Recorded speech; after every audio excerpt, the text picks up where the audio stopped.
Hey, what's going on, guys? SRT Wolf here. Today's video is going to be 5 things I dislike about my Dodge Challenger Scatpack.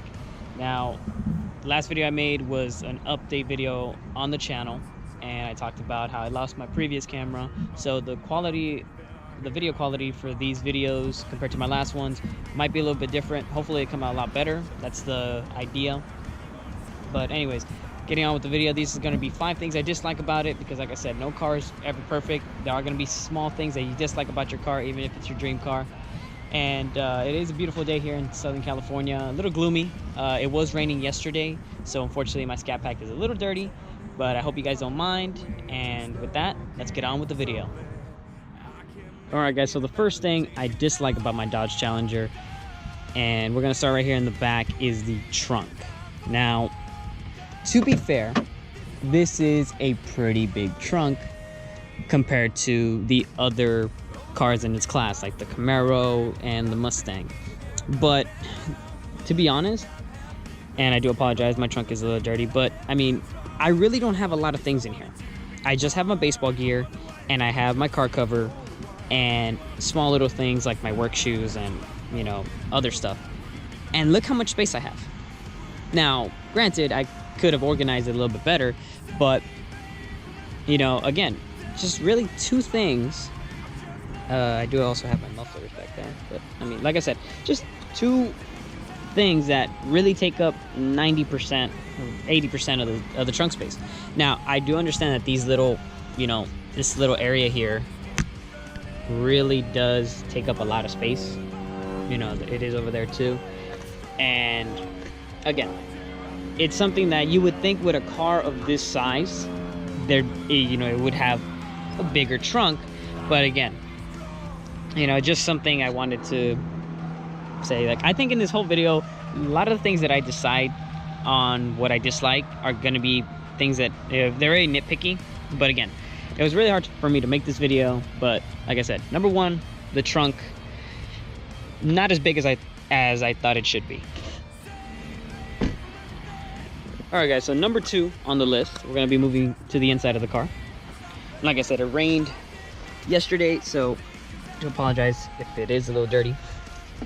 Like I said, so number 2 has to be the electronics in this car. Now what I mean by that is, a lot of cars do have this, a lot of modern cars are like this, where, you know, if you park your car, you turn it off, you know, you still have your electronics on. If you open your driver's side door, everything turns off.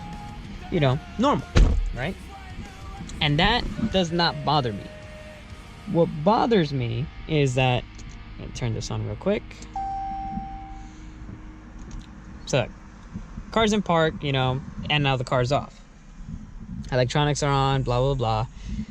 And now, I'm not gonna open the driver's side door. I'm gonna open the passenger door. And now everything turned off. And I'm like, that really, close properly. That really bothers me, because, you know, that means I have to leave the car on, you know, ACC in order to keep listening to my music, or if I drop somebody off and I turn the car, you know, off. Now I have to leave it in ACC in order for it not to turn off all the electronics. I don't know why they really did that. It's almost as if, like, if you were to have that on a 4-door car, as soon as somebody opens the back 2 doors, all the electronics will turn off. It's something that I feel like it should have just been tied to the driver's side door. But again, I'm not the one who designed this car. So that's number 2 on the list, the electronics turning off when any door, which is only 2, but any door opens. I personally don't like that, and I really hope that's something that gets addressed in the future. Alright guys, so number 3 on the list, we're still talking about electronics in this car, and we're going to be talking about the window controls. Now, I like the window controls. They're fine and everything. They're, you know, as they should be in a 2-door car. You know, 1 touchdown for both sides. Same thing for the passenger. The passenger gets that too. My thing is, why not have automatic, you know, 1 touch up? for the windows. Like, it baffles me, you know, because it just seems like it's less of a hassle. Because sometimes I like to drive with the windows down, you know, when it's a nice, beautiful day, or I like some cold air to come in. And I obviously one touch, both windows go down. And then when it comes time to park, you know, I'm driving along and I park my car, and then I have to manually hold both buttons to raise both windows up. It's just something that could be simplified with just putting a one-touch feature to go down and a one-touch feature to go up, especially on a car that costs $40,000 plus. You know, my mom's Kia has it. That car is around $40,000 herself. But again, you know, it's something that I don't know why they didn't just add. It'd be nice because it just, look how simple that is. One touch down for both. It'd be easy to just do one touch up for both. I don't know. All right, now this one makes sense. Number 4 on the list has to be the gigantic, massive blind spot in this car. It literally is like the size of Texas. Now, I understand that this car is a two-door car. Most two-door cars don't have the best of blind spots. And, you know, just to put into perspective, for people who have never been in a Challenger, this is my normal driving position, roughly.